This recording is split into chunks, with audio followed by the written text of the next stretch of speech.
नमस्ते दोस्तों, आप लोगों का एक बार फिर स्वागत है मेरे चैनल फन फैक्ट एसकेपी पे। आप सबने कभी ना कभी तो सडन ब्रेक मारा ही होगा, है ना। कभी भी बाइक स्लिप हुई है या फिर डर लगा है कहीं गिरे हो। अब ये डर खत्म होने वाला है क्योंकि ट्रांसपोर्ट मिनिस्ट्री ने एक नया रूल्स बना दिया है, एंटी लॉक ब्रेकिंग सिस्टम, जिसे एबीएस भी बोला जाता है। वह हर एक नई बाइक और स्कूटर के लिए मस्ट हो गया है, चाहे इंजन कितना भी बड़ा या फिर कितना भी छोटा हो। तो दोस्तों आज बात करेंगे एंटी लॉक ब्रेकिंग सिस्टम का जो न्यू रूल्स आया है गवर्नमेंट के द्वारा। तो उससे पहले अगर चैनल पे पहली बार वीडियो देख रहे हैं, सब्सक्राइब नहीं किया है तो प्लीज़ सब्सक्राइब कर लें। आप लोग वीडियो देखते हैं बट मेरे को एक भी लाइक नहीं मिलता है, तो सबसे पहले आप लाइक ज़रूर कर लें वीडियो को और अपने दोस्तों को भी शेयर करें, बेल आइकन को भी दबा लें। तो चलो समझते हैं एबीएस है क्या। देखो, जब आप तेज़ ब्रेक मारते हो तो व्हील लॉक हो जाते हैं और बाइक फिसल जाती है। एबीएस ये रोकता है। ये सिस्टम 1 सेकंड में कई बार ब्रेक को एडजस्ट करता है ताकि व्हील लॉक होना, मतलब चाहे बारिश को, गीला रोड हो या डस्टी रास्ता, आपकी बाइक स्लिप बिल्कुल भी नहीं करेगी और आप सेफ रहोगे। ये टेक्नोलॉजी बिल्कुल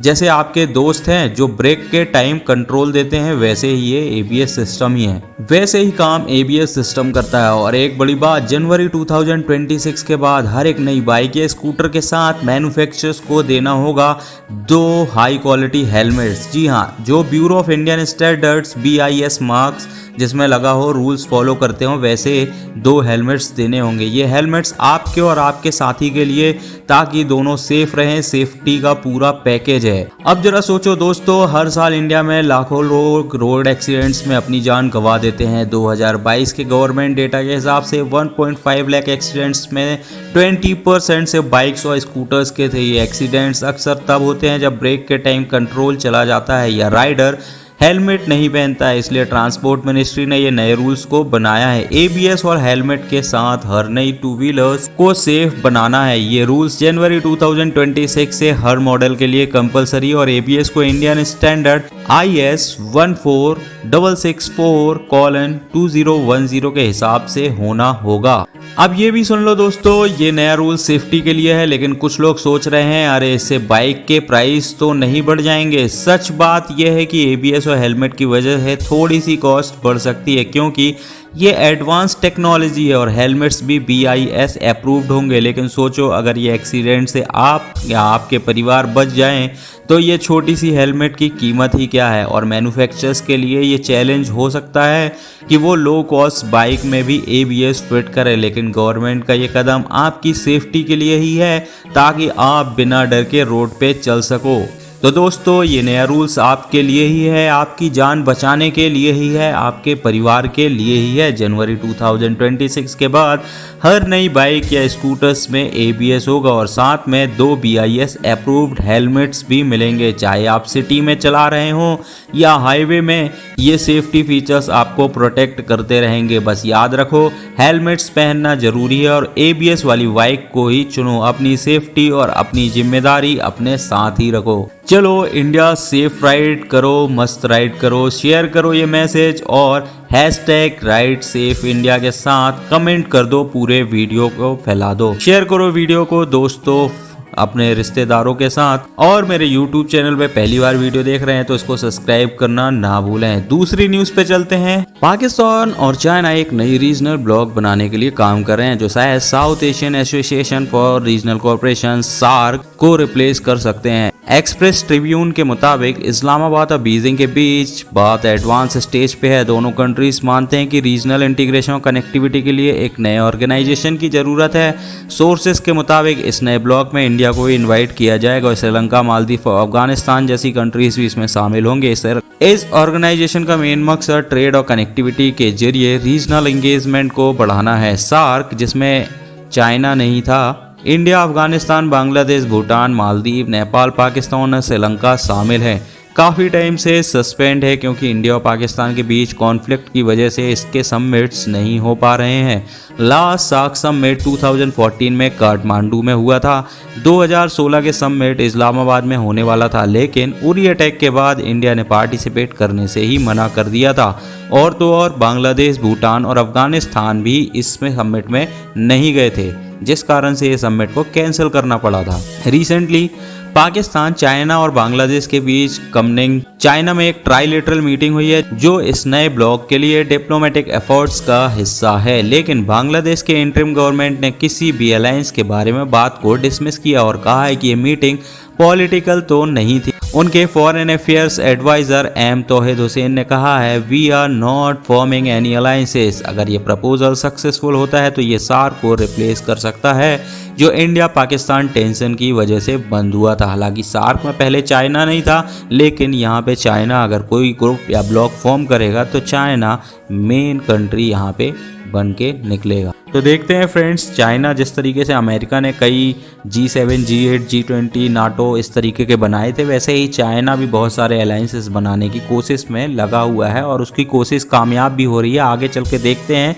कि वर्ल्ड दो पार्ट में डिवाइड होके वॉर की तरफ तो नहीं जाएगा। बात करेंगे तीसरी न्यूज की, तो तीसरी न्यूज निकल कर आ रही है, दलाई लामा जो तिब्बतन स्पिरिचुअल लीडर हैं और 90 साल के होने वाले हैं, मंडे 30 जुलाई 2025 को अपने बर्थडे सेलिब्रेशन के दौरान हिंट दिया है कि 600 साल पुरानी दलाई लामा की इंस्टीट्यूशन उनके बाद भी कंटिन्यू हो सकती है। उन्होंने कहा कि इसके लिए एक फ्रेमवर्क होगा जिसमें इनकी कंटिन्यूटी के बारे में बात हो सकती है। ये इवेंट हिमालय के एक टाउन में हुआ जहां वो डिकेड से रहते हैं और thousand of Buddhist followers, Monks, nuns और वर्ल्ड भर से आए उनके सपोर्टर वहां मौजूद थे। दलाई लामा जो 14th रीइंकार्नेशन माने जाते हैं, 1959 में चाइनीज ट्रूप्स के तिब्बतन अपराइजिंग को दबाने के बाद इंडिया में एग्जाइल में हैं। उन्होंने कहा कि वो फिजिकली हेल्दी हैं और अपने रिमेनिंग टाइम्स में दूसरे को वेल बीइंग के लिए डेडिकेट करते रहेंगे। वेंसडे 2 जुलाई को ये क्लियर हो सकता है कि अगला दलाई लामा होगा या नहीं, क्योंकि उन्होंने कहा है कि ये इंस्टीट्यूशन तभी कंटिन्यू होगा जब पब्लिक डिमांड होगी। ये ओकेशंस तिब्बतन्स और ग्लोबल सपोर्टर के लिए बड़ा इंपॉर्टेंट है जो दलाई लामा को नॉन वायलेंस, कंपैशन और तिब्बतन कल्चरल आइडेंटिटी के सिंबल के रूप में देखते हैं। मॉन्क्स ने उनके लिए प्रेयर्स की और कहा कि वो 1000 ईयर्स तक जिए। दलाई लामा की एज के साथ सक्सेशन का क्वेश्चन भी बड़ा हो रहा है। चाइना उन्हें रेबेल और सेपरेटिस्ट कहती है जबकि वो खुद को एक सिंपल बुद्धिस्ट मॉन्क कहते हैं। तिब्बतन्स को डर है कि चाइना अपना कंट्रोल बढ़ाने के लिए खुद एक सक्सेसर अपॉइंट्स कर सकती है। दलाई लामा ने 2011 में पॉलिटिकल अथॉरिटी के एक डेमोक्रेटिकली चूजन एग्जाइल गवर्नमेंट को दे दी थी, लेकिन स्पिरिचुअल पोस्ट के फ्यूचर्स को लेकर वो वार्न करते हैं कि रीइंकार्नेशन सिस्टम को पॉलिटिकल मिसयूज हो सकता है। ये न्यूज़ तिब्बतन कल्चर लीडरशिप और चाइना के साथ ऑनगोइंग कॉन्फ्लिक्ट के कॉन्टेक्स्ट में बहुत ही सिग्निफिकेंट है। दोस्तों, दलाई लामा के बारे में आप क्या सोचते हैं कमेंट करके जरूर बताइए। अगली न्यूज़ के बारे में बात करेंगे जो अमरनाथ यात्रा से रिलेटेड है। अमरनाथ यात्रा स्टार्ट होने वाली है। 180 से ज़्यादा पैरामिलिट्री फोर्सेस डिप्लॉय कर दी गई हैं रास्तों पर। अमरनाथ यात्रा होने वाली है शुरू। अमरनाथ यात्रा 38 दिनों की होगी। स्टार्टिंग 3 जुलाई से 2 रूट से 48 किलोमीटर का पहलगांव रूट और 14 किलोमीटर का बालटाल रूट जो 3880 मीटर ऊंची होली केव साइन तक जाता है। सिक्योरिटी का फुल इंतजाम किया है। जम्मू में 180 से ज़्यादा पैरामिलिट्री कंपनीज डिप्लॉय की गई हैं। जम्मू एंड कश्मीर पुलिस के साथ multi tie security setup ready है और ये सेफ यात्रा होने वाली है।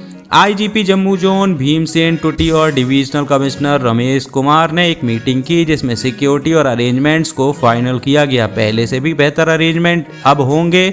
ज़्यादा पैरामिलिट्री फोर्सेस, सेंसिटिव एरियाज में डिप्लॉयमेंट और सीसीटीवी सर्वाइलेंस का पूरा सेटअप किया गया है। लखनपुर से बनिहाल तक जम्मू कश्मीर नेशनल हाईवे पर सिक्योरिटी फोर्सेस डिप्लॉय हैं। रोड ओपनिंग पार्टीज, आरओपी और सीसीटीवी कैमरेज भी लगाए गए हैं। लास्ट ईयर लखनपुर से जम्मू तक आरओपी नहीं था, लेकिन इस बार ये भी होगा फॉर एक्स्ट्रा सेफ्टीज। 2 जुलाई से traffic police daily advisory issue करेगी। कट ऑफ टाइम फिक्स्ड होंगे फॉर स्मूथ यात्रा मूवमेंट। पिलग्रिम्स को एडवाइस दिया गया है कि सुबह 4 से 4:30 बजे के कॉन्वे के साथ ट्रेवल करें। इंडिविजुअल ट्रेवल करना सेफ नहीं है। लंगर्स और लॉजिंग सेंटर्स पर भी सिक्योरिटी का पूरा इंतजाम किया गया है ताकि पिलग्रिम्स को कोई दिक्कत ना हो। यात्रा को सक्सेसफुल बनाने के लिए ट्रैफिक एडवाइजरी फॉलो करें।